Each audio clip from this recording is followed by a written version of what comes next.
विरोधी पक्षनेते पद देताना आमदारांच्या संख्येची अट नाही अशी माहिती विधिमंडळातील विश्वसनीय सूत्रांनी दिली आहे। विरोधी पक्षात ज्यांचे सर्वाधिक आमदार त्यांनाच विरोधी पक्षनेतेपद देण्याची तरतूद असल्याची माहिती सूत्रांनी दिलेली आहे। राजू सोनावणे आपले प्रतिनिधी सध्या आपल्यासोबत आहेत। राजू, ही तरतूद नेमकी काय आहे आणि याचा विचार केला तर विरोधी पक्षनेता ठाकरे गटाचा बसेल अशी शक्यता आहे का? प्रज्ञा, पाहतो आपण महाविकास आघाडीमध्ये जे आहे ते आमदार जे आहे ते कमी निवडून आलेले आहेत, त्यामुळे हा प्रश्न समोर आलेला आहे की विरोधी पक्षनेतेपद मिळणार की नाही।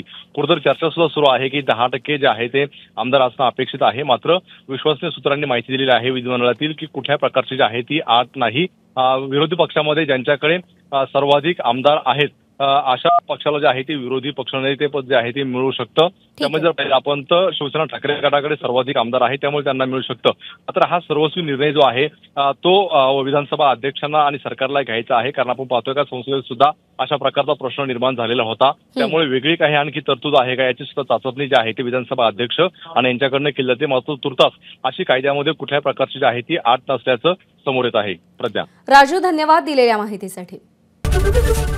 एबीपी माझा, उघडा डोळे बघा नीट।